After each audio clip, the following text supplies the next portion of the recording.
We have them as friends, as siblings, spouses, children. Who am I talking about? I'm talking about the introverts that are needy. For the loss of what to call it, the needy introverts. So I had an experience with my daughter, and it's laid on my mind to make this post. I don't even know what to call it. I had the intention of putting it as a caption, but then again, you know, some of us are just allergic to reading very long caption, hence this video. So there are some of us who are not just cut from the material of making demand for things we need. I remember a lady back in uni days. She happens to be my roommate, and there was a time she was just saying to me, I have a fiance who is a lawyer and is like okay money wise. I can't believe I have somebody like that, and I need this and that. For a moment in my mind, I wasn't judging her. I was like, really? And there's this other class of ladies who maybe if their birthdays are approaching, they will be on their spouses. I want this and that for my birthday. Oh, tomorrow is Valentine, this and that. I always have this, how do you people do it? Like you say, I want this to your so-called, I think it has a lot to do with my upbringing. I was raised to be contented with what I have, and I can say somehow, I don't know where to cut the line. Like my husband can attest to this fact that there was never a time I looked up to him and said, Ayomi, I want this, I want that. It's just off for me, but that's not my cuckoo. Some time ago, we were just walking down the street with my daughter to get something from the store, and she was like, Mommy, I'm looking forward to a time when I have money, like I can spend on my own, like from my accounts, and I'll just take some of my girlfriends to a coffee store and we'll just discuss over coffee. So I was like, oh, nice. That went. There was another time she still mentioned it, so I'm like, is it really about the coffee or hot chocolate or whatever, or you just like, we have those at home, we make it and all of that. She just said, Mommy, I just want to have that experience. So we talked over it and left. 2 days ago, I had an appointment somewhere, and she was like, I want to come along. So we went, and on our way back, I was extremely hungry.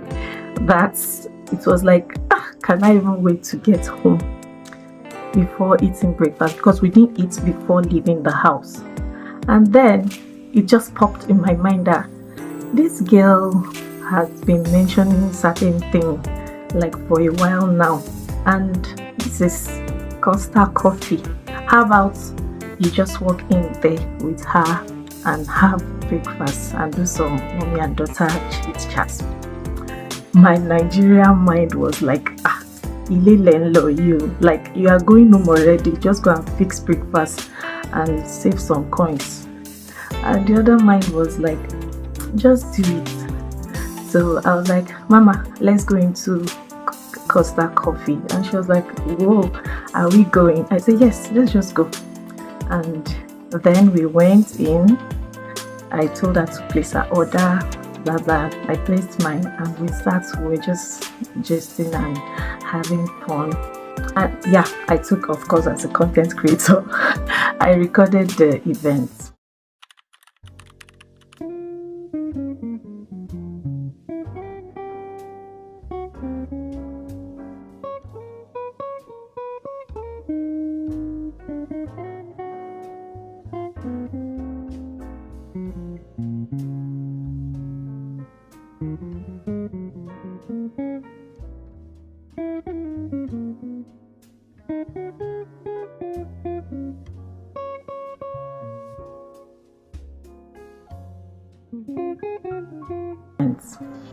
And so we came out, and my daughter was like, "Mommy, this means so much to me, blah blah blah." She was like, "See, we do eat out, like lunches and maybe dinner once in a while, but it has never crossed my mind that we can actually leave the house, coffee, hot chocolate, tea or whatever, or akara and pap, cereal and or that you can have as breakfast at home.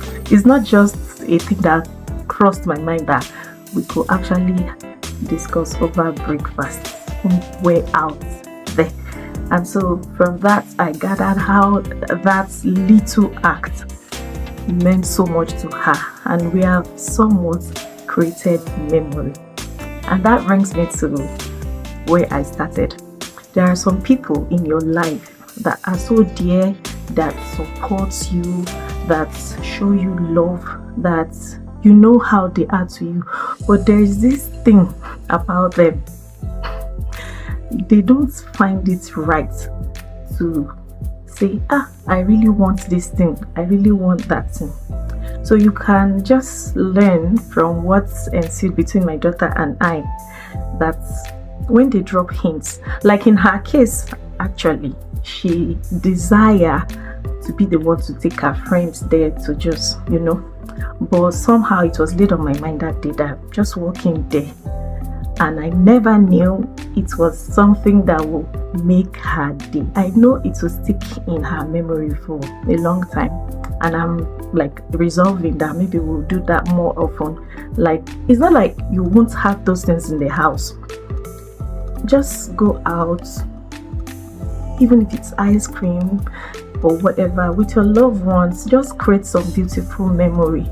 And like I said, it's unscripted. It's just, sorry if I'm all over the place. What I'm just trying to say is, for those loved ones in your life who are not just cut from the material of making demands for whatever they need, try to pay attention to their needs, and I pray God will help you to be able to meet them as much as you can. I'm not talking about maybe people that are like parasites, or like pests, but people that are really so dear to you, that have done so much in your life, and you just have to pay attention to their own need. It could be little, something very little. I don't know, for me, a 2-pound handkerchief can mean a world to me than maybe taking me to go and, let's not talk about me. I believe you get the gist, that